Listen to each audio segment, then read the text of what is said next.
If you guys want to get a good look at the truck right now, I'll do a little walk around. There she is.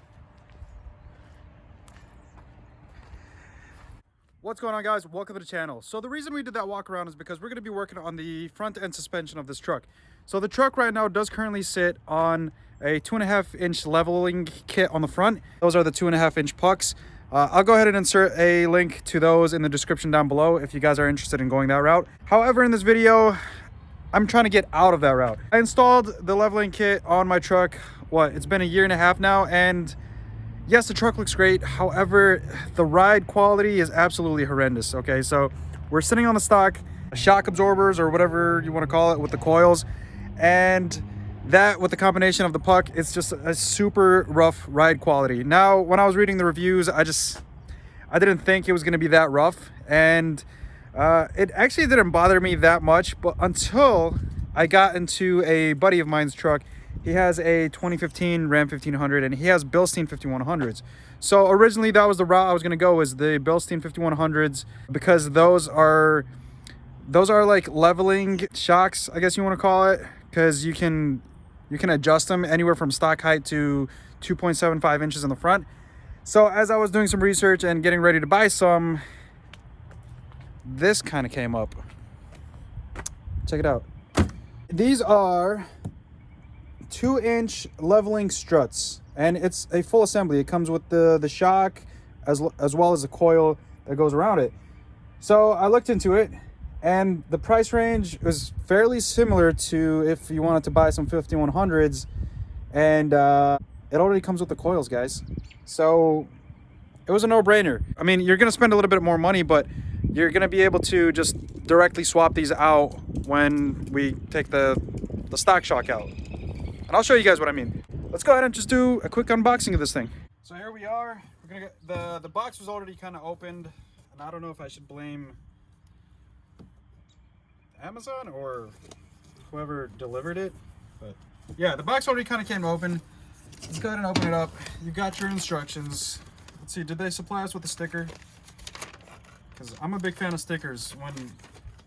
If you're out there and you're a parts supplier, please provide a sticker, because people like me love stickers.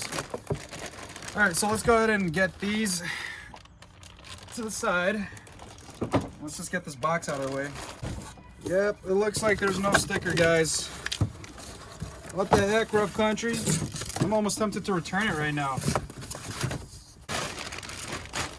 All right, check it out. They look pretty beefy, guys. It says they're N3 loaded. That probably means like they're nitrogen loaded or something. And we're gonna go ahead and compare them to the stock ones when I pull those out. But it's just convenient that it already comes as one assembly, and as soon as I get that one uninstalled, I could just swap this one in. I don't have to compress the springs or anything like that. I'm gonna go ahead and install one side by myself without recording, and that way I could be well prepared for the other side and show you guys what I did. So I'll see you guys as soon as this one's installed. And so if you look at this, it's gonna go from that to this. So let's talk about the install here. It was actually fairly easy. It was a lot easier than when I was installing the pucks.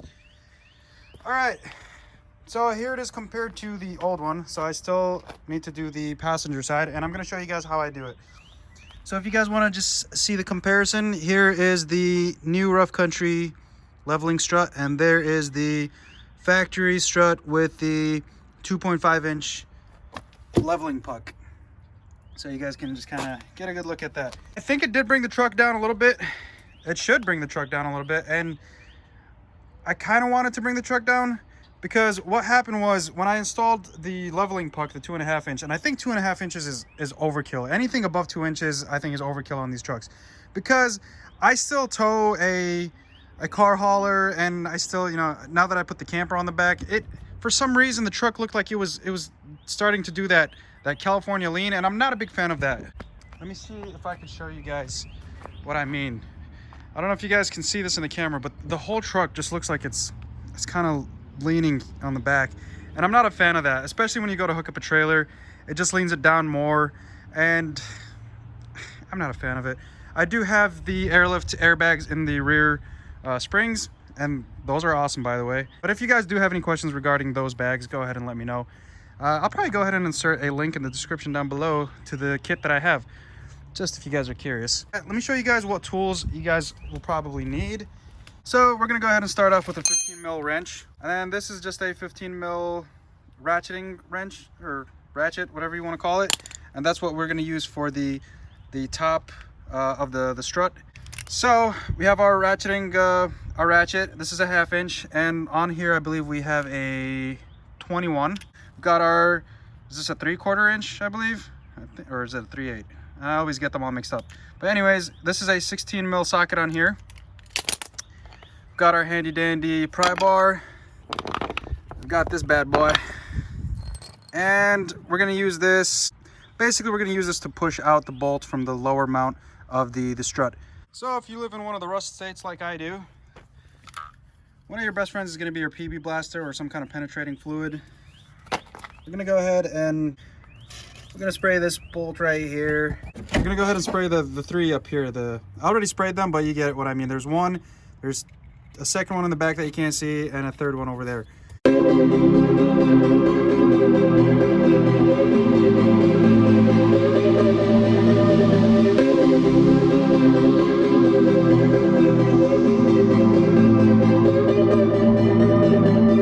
Alright guys, so just one more thing to mention, we will need a 24 mil socket. So now that the truck is up in the air, safely in the air, and the tire is off the truck, first thing I'm going to do is I'm going to go ahead and take my 16 mil, and we're going to go ahead and loosen up this bad boy right here, your sway bar end link. So if it starts to spin on you, that's where our 15 wrench is going to come in handy. So you can grab it right there.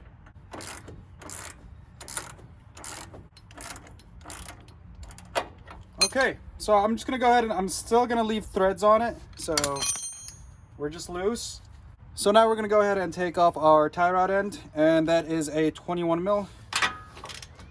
Make sure we're on lefty loosey, righty tighty. I'm gonna go ahead and cheat. So now we're gonna remove the upper ball joint, and to do that we're gonna grab a 21 mil socket as well.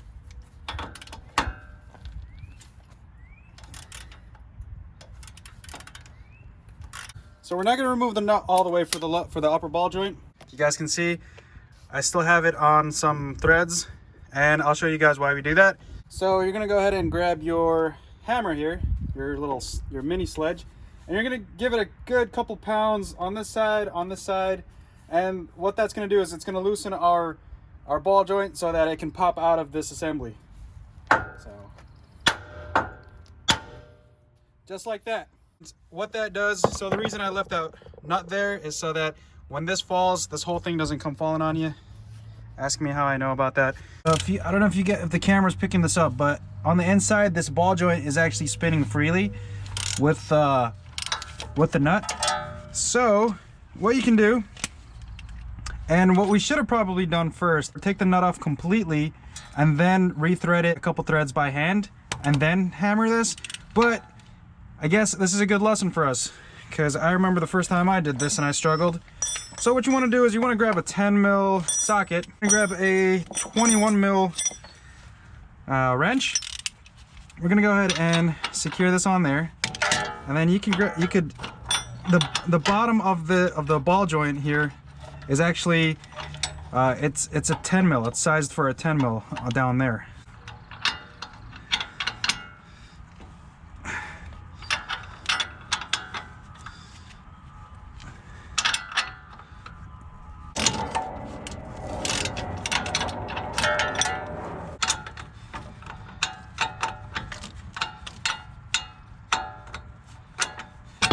There you go.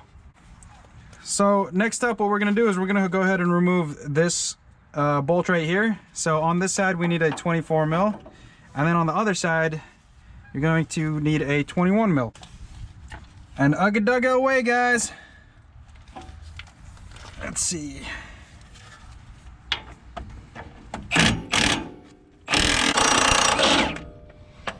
Alright, so you'll notice that this is in there pretty good. We're going to have to persuade it with Mr. Persuasion here.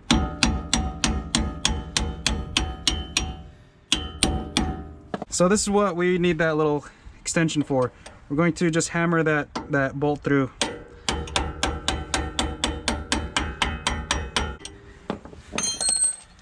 Just like that, we've got our bolts. All right, so bottom is loose. Let's go ahead and we've got to take off these 3 15 mils up top. This cool little tool. You could use a socket and a ratchet, but I've got this cool thing because it's open-ended on the top. All right. Let's see.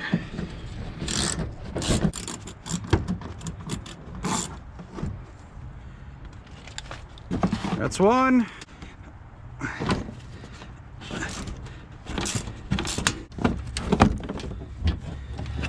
All right, and we got to take off number 3 right now. All right.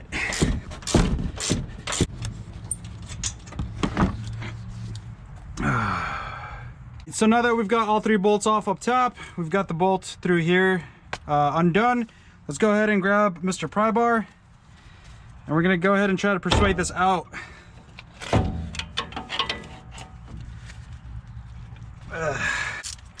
So this side is being kind of a stickler, so let's see if this helps. We're gonna go ahead and remove that 16 mil up top on the sway bar end length.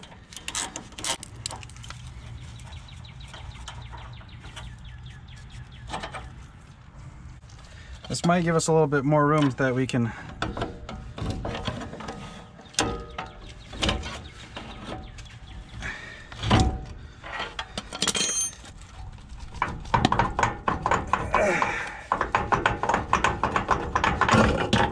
there we go.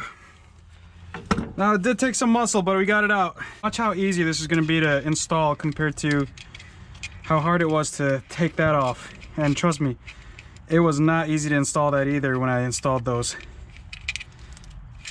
So we're going to remove these nuts right here. Set these aside. Okay. And I don't think these are side specific. I compared them side to side, read the instructions, didn't say anything about them being specific to each side. Just make sure that when they go in, you got one of them facing you and the 2 are in the back. So let's go ahead and install it. We're just gonna feed the top end in first. Might help if I could see where that's going. There we go. So we're gonna hold those up top and just kind of secure one. Just thread it by hand. There you go. That way it doesn't fall on you. Now look how easy this goes in. Just like that. So I'm gonna go ahead and thread the rest of these up top. All right, so now we need to fish this bolt right here through the bottom. I'm going to try to persuade this bad boy. If you got a second person to help you, that would be great. All right. So what I'm gonna try to do is try to pick up the control arm a little bit, and yeah, you guys can see what's going on. The other side was actually way easier than this, but this is, trust me, this is not bad compared to installing that thing. All right, so we're just gonna kind of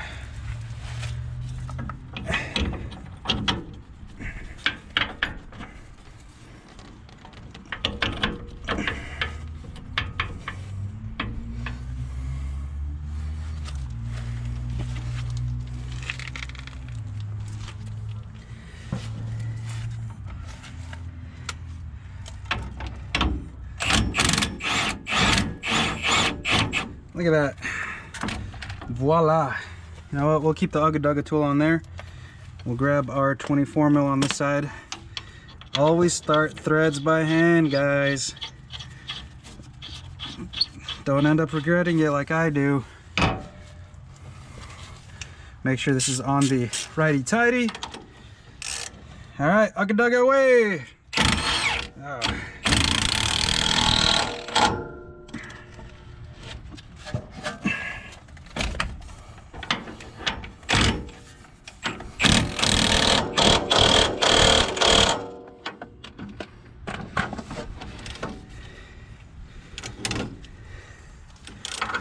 Okay, that's installed. Let's go ahead and let's do our tie rod end, because why not?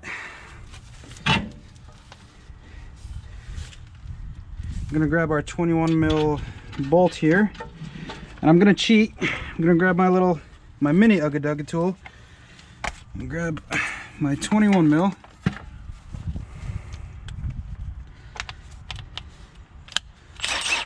we go.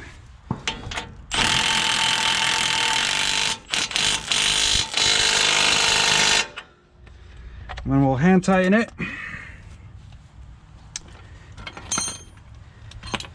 Although I love my Ugga Dugga tools, you can't trust them. You can't always trust them. Okay. Nice and tight. So we'll go ahead and assemble this back up. Like that, and grab our 16 mil. You probably don't even need to take this off if you have stock suspension, but because I had that super duper crazy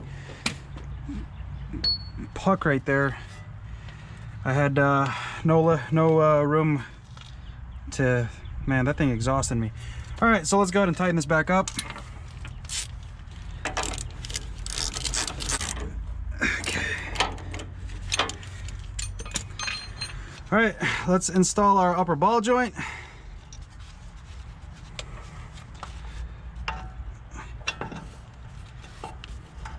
So for this, just kind of press it down as hard as you can and get some threads on there.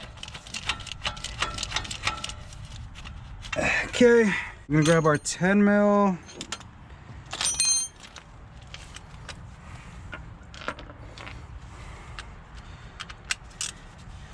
And our 21 mil wrench. Make sure that this is in the off. Right, bring this there. If you guys are wondering what happened here, let's just say it was a rusty Duramax that we were working on.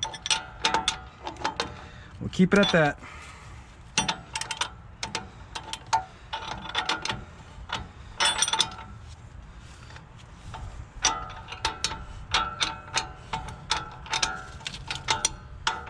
Come on. Okay. So once this is once the upper ball joint kind of goes in a little bit into here, it'll tighten down, and we can go ahead and grab our bigger tool, grab our 21 mil, put it in the on position. Let's go ahead and secure it.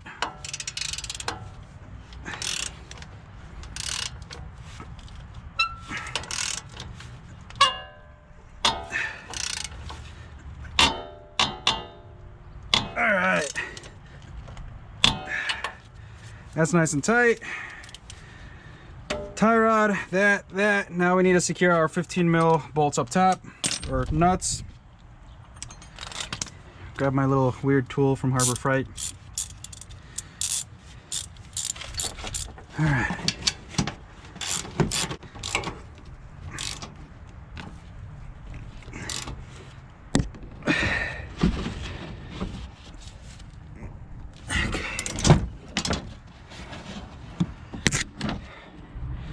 All right, now that that's all secure, just go over it one more time. Got those secure, that's secure, tie rod end, stabilizer, and our 24 mil on the bottom. So now we are ready to put our wheel back on. Let's go ahead and do that, guys.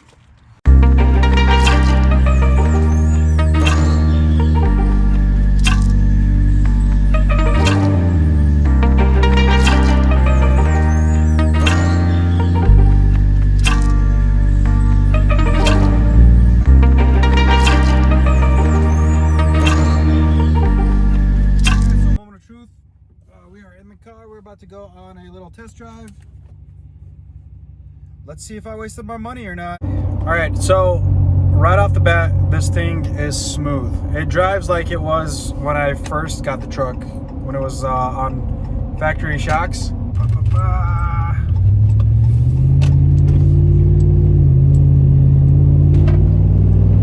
Yeah, it's right now I'm driving over some like potholes, and it's coasting through it, guys.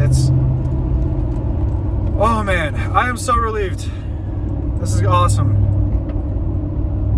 It's like every pothole I see now, I'm gonna purposely drive over it just to get my money's worth out of these things. By the way, guys, I have not sponsored or I didn't get any kind of discount from Rough Country. I paid full price for these. I bought these off of Amazon. I'll go ahead and insert a link in the description down below to the product. I might as well put some links to tools. I don't know if you guys need the links to tools or not. Maybe that weird 15 mil tool. So yeah, guys, I've been driving this thing for about several minutes, and I'm pulling into a parking lot here. Let me show you guys there. Yeah, I don't know if this is picking it up, but this thing drives so much better. Like so much better, guys. Let me pull into this little dirt parking lot. I'm not gonna be a jerk and go over the hill, maybe just a little bit.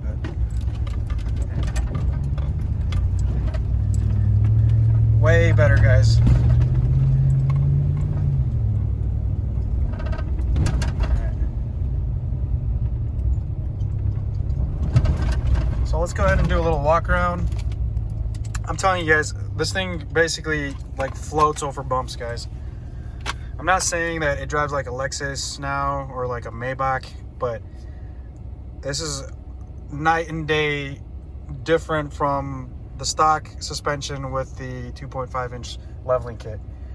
Now that I've experienced this, I'm going to highly recommend this to anyone who wants to level their trucks out. So let's go ahead and do a little walk around of the truck outside. All right, guys, so this is the truck right now. I know this is probably a good angle for people who want to see how far the bumper sticks out, but it doesn't sit up higher on the front end like it used to before. It's actually it's a little bit more leveled. I'm pretty sure if I fill up the airbags in the back, it'll bring up the rear a little bit better. I might do rear shocks next. I just couldn't handle the ride with the front shocks being so stiff. Literally, like every bump that I hit, you felt it in your freaking spine. Now it's 10 times better. It's like I used to get car sick in my own truck. So let's do a little walk around and get to show you guys the grill, the front headlights, fog lights, and all that. There's the setup. Look at that. It's looking pretty sweet, guys. So yeah, let's go ahead and finish up this video. One thing that I did want to point out is that the angles on the suspension, so like if you look at that upper ball joint and like the stabilizer link, they're not as stressed out as they used to be when they had the leveling puck, and it's just that always scares me. So that should always scare you if you have a leveling kit on your truck, is your upper ball joint having them pop out if you try to go off-roading or something. Just because you have a leveling kit doesn't mean you can take this thing dune bashing, guys. All right, guys, so that pretty much wraps it up for the 2-inch leveling strut install from Rough Country. Let me know what you guys think. If you have any questions or comments, go ahead and list them down in the comment section down below. I'm gonna do my best to include all the links to the parts and maybe some of the weird tools that I used in the description as well. Go ahead and like, share, and subscribe to the channel. It motivates me to do more of this kind of content. All right, guys, we'll see you guys in the next video.